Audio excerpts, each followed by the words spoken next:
ujung-ujungnya strapless. Biasanya kan anak-anak kan asal buka aja, yang penting kebuka nih, nggak tahu isinya kemana straplessnya. Nah ini yang dimaksud pencemaran fisik. Fisik itu karena terlihat, ya.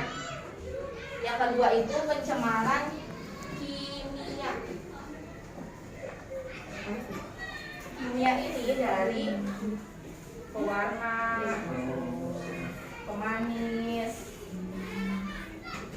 kayak minuman Mary Mas itu nggak boleh ya Mbak? pengawet. Iya sebenarnya sih untuk sekali dua kali nggak apa-apa, tapi lebih baik nggak usah. Karena efeknya nanti memang nggak langsung pas minum ada efeknya Bu. Efeknya kan berapa tahun kemudian. Iya, jangka panjang dia. Nah ini pewarna. Biasanya nih yang warna-warnanya cerah nih, warna merah, kuning, warna hijau yang kayak gulali-gulali yang berwarna-warna itu biasanya pakai pewarna tambahan, bukan pewarna makanan, karena dia mengandung bahan kimia.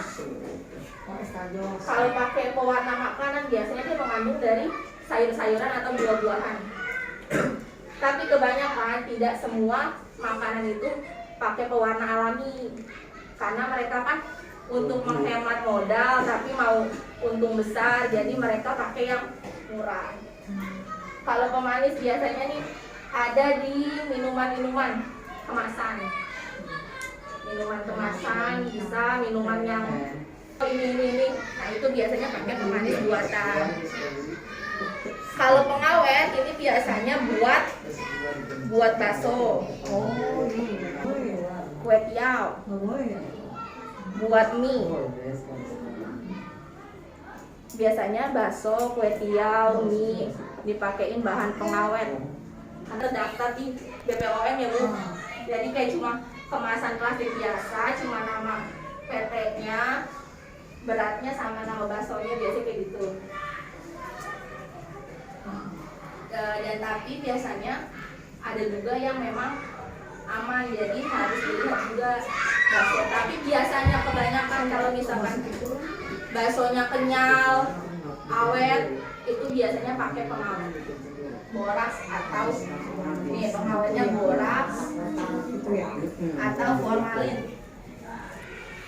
yang biasa dipakai di bakso atau di mie kuning. Nah mie kuning itu bisa dua, bisa pakai formalin, bisa pakai mie kuning yang pewarna. itu ya? Iya, mie kuning itu bisa dua, bisa pakai formalin, bisa pakai pewarna. Jadi buat warna kuningnya itu dia nggak dari sayur-sayur atau buah-buahan, jadi lebih ke pewarnanya Bu. Ya, dan kebanyakan kita juga biasanya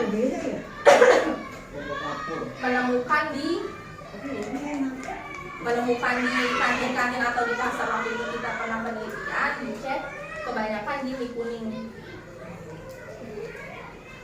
pakai pewarna dan formalin. Bakso kurang lebih ya. Kalau cilok pakai boraks biar kenyal, jadi dia nggak asli, ditambah lagi biar kenyal. Jadi makanya adik-adik harus bisa pinter-pinter memilih makanan jajanannya. Jadi kalau misalkan kan kalau kayak gitu kenyal yang lebih dari bakso biasa kamu makan, ada bedanya. Nah aku mencuri dari jadi kalau misalkan jajan di depan kan, kalau di sini ada nggak kan masih kita tahu ya, masih kita paham, masih aman. Kecuali kalau misalkan dia cuma dibungkus plastik aja, kayak dibungkus frozen gitu aja gitu. Jadi nggak aman.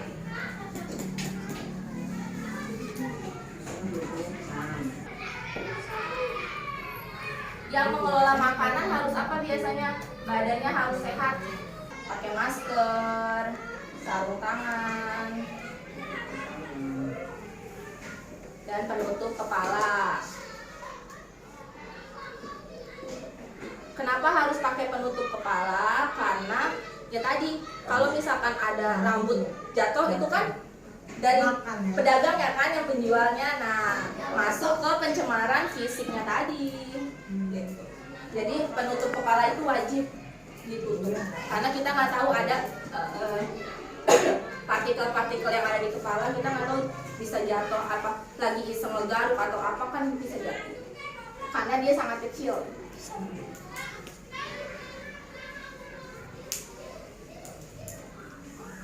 Terus mencuci pakai sabun dan air mengalir. Nah, biasanya pedagang itu kan mengelola makanan pakai tangan. Nerima duit kalian pakai apa, misalkan dia ngambil duit dulu, habis itu baru cuci tangan, atau misalkan dia ngambil duit langsung bikinin kamu makanan dan cuci tangan, kan berarti ada bakterinya dari duit. Nah, makanya kenapa disaranin harus pakai sarung tangan dan cuci tangan, itu untuk itu memutus rantai penularan. Ya, jadi dengan cuci tangan ini bisa memutus semua penyakit yang ditularkan dari duit, dari tangan, karena kan emang tangan ini kan perantara kita banget Ibu untuk menyebarkan virus. Benar-benar tangan ini semua pasti lebih banyak bakteri itu di tangan, karena utamanya pasti kita apa-apa megang dengan tangan. Nah, kenapa harus mencuci tangan dengan sabun? Supaya kuman-kumannya pada mati. Ini udah dijadikan cuci tangan. Nah, harus bilangin ke ibu-ibunya, Bu, ya, biar tidak terjadinya penularan dari